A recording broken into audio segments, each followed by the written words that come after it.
अस्सलामु अलैकुम रहमतुल्लाहि व बरकातुहू। दोस्तों, ये कुछ दिनों पहले का वाक़या है कि फ़लस्तीन के अंदर एक बूढ़ी माँ जिसकी उम्र जो है 72 साल बताई जा रही है कि उन्होंने 72 साल की उम्र के अंदर जो है अपने सीने के अंदर कुरान पाक को महफूज कर लिया, यानी जुबानी याद कर लिया, कुरान पाक की हाफिजा बन गई। और सबसे बड़ी बात जो मौजज़े की है, कुरान पाक जो अल्लाह का सबसे बड़ा मौजज़ा है कि उन्होंने एक बैठक के अंदर इस कुरान पाक को सुनाया, यानी एक दिन के अंदर। अक्सर हम लोग जो हैं 60 साल की उम्र को जब पहुंच जाते हैं, मर्द हजरात हों या औरतें, वो अक्सर बजाय इसके कि कोई कोना पकड़ के अल्लाह की याद में अब जो बचे कुचे दिन हैं गुजारें, अल्लाह का जिक्र करें, नमाजें पढ़ें, लेकिन हम उसके बजाय जो है, बात तो कड़वी है लेकिन हकीकत है, जब हम 70 साल 60 साल की उम्र को पहुंच जाते हैं तो फिर हम जो अपने बच्चों के पीछे लग जाते हैं, खासकर अपनी बहू के पीछे लग जाते हैं, कहां से आ रही है, कहां से जा रही है, किस तरह घर के अंदर जो है काम कर रही है, किन के साथ उठना बैठना है, यानी फजूल कामों के अंदर जो है अपना टाइम जो है बर्बाद कर देते हैं। लेकिन ये देखें, 72 साल जो खातून है, जो माँ है, जिसने 72 साल की उम्र में इन फजूल कामों में टाइम देने के बजाय अपने अल्लाह को टाइम दिया, कुरान पाक को टाइम दिया, और 72 साल की उम्र में जो उन्होंने कुरान पाक को जुबानी याद कर लिया और एक बैठक के अंदर कुरान पाक को सुनाया।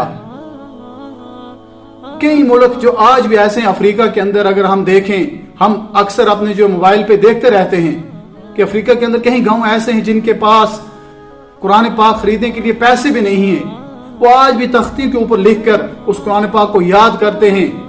उस तख्ती के ऊपर लिखकर तख्ती का जो मुंह है वो अपने उस्ताद की तरफ मोड़ लेते हैं और जुबानी जो है सुनाते हैं और याद करते हैं।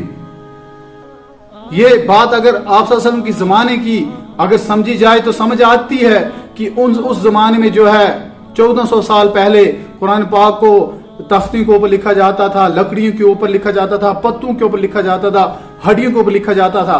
लेकिन आज भी ऐसे मुल्क हैं जिनके अंदर ऐसे हालात हैं कि जहां कुरान पाक खरीदने के लिए पैसे तक नहीं, लेकिन वो भी जो है कुरान पाक की खिदमत कर रहे हैं। अल्लाह ने उनको कबूल किया है। हमारा मामला कुरान पाक के साथ क्या है? हम कुरान पाक को पढ़ें, इल्म सीखें। अल्लाह के सामने कल बहाना नहीं चलेगा कि मुझे आता नहीं, मेरी जुबान जो है नहीं घूमती, मेरी उम्र जो ज्यादा हो गई। हम देखें 10 साल से लेके 80 साल तक हम बिजनेस के पीछे, दुनिया के पीछे लगे रहते। उस वक्त हम उम्र का बहाना नहीं करते, अपनी जुबान का बहाना नहीं करते, अपनी बीमारी का, अपनी कमजोरी का बहाना नहीं करते, क्योंकि पेट का मसला होता है, दुनिया का मसला होता है। लेकिन जब कुरान पाक की बात आती है तो हमारे जो हैं हजारों बहाने शुरू हो जाते हैं। वो कुरान पाक की किसी ने जो मशहूर फरियाद लिखी, नज़म जो किताबों पे सजाया जाता हूँ, आंखों पे लगाया जाता हूँ, तावीज बनाया जाता हूँ, दो दो के पिलाया जाता हूँ, यानी हमने कुरान पाक को सिर्फ इन्हीं रस्मों के लिए रखा हुआ है। तावीज बनाने के लिए, आंखों के ऊपर जो है चूम के लगाने के लिए, और ताकों के ऊपर जो है हम ऊंची अलमारी बना के रख देते हैं, और उसको 1 महीने के बाद, 2 महीने के बाद उसको उतार के उसके ऊपर जो गर्द बैठी होती है, घर तो गुबार होती है, उसको साफ करके फिर वहीं रख देते हैं। कुरान पाक इन चीजों के लिए नहीं है।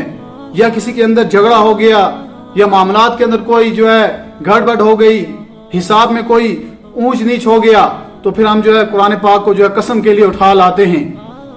ये कुरान पाक इन चीजों के लिए नहीं है, ना कसमों के लिए है, ना रस्मों के लिए है, ना तावीज़ों के लिए है, ना चूमने के लिए है। कुरान पाक का जो मकसद है, जो मिशन है कि कुरान पाक को पढ़ना है, इसे याद करना है और इसके मुताबिक अपनी जिंदगी गुजारनी है। कि कुरान पाक का मकसद क्या है?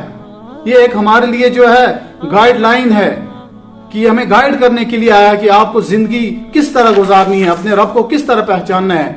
हम देखें कितनी बड़ी बड़ी डिग्रियां हमारे पास है, PhD की डॉक्टरी डिग्री है, इंजीनियरिंग की डिग्री है, मास्टर्स की डिग्री है, और कई बड़ी बड़ी डिग्रियां हैं, लेकिन हमें कुरान पाक की एक सूरा जो है सही से पढ़ना नहीं आता।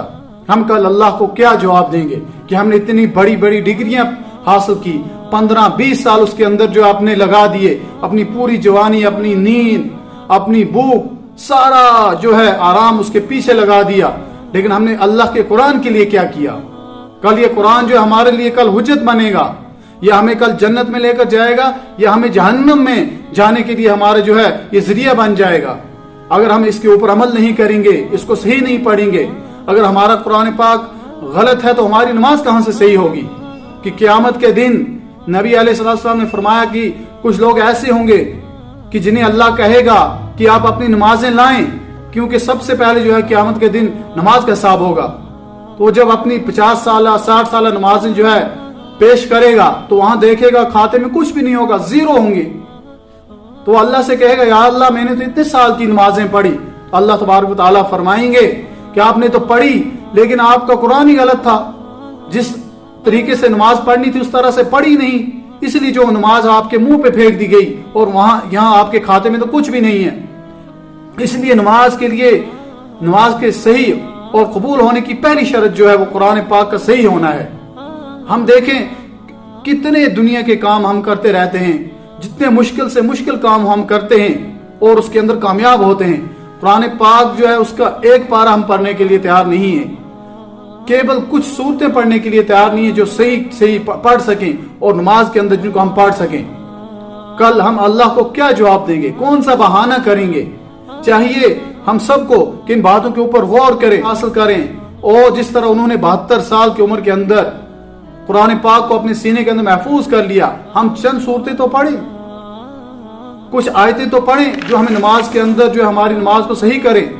अल्लाह ताला हमें इन सारी बातों के ऊपर गौर फिक्र करने की तौफीक अता फरमाए और अमल करने की तौफीक अता फरमाए।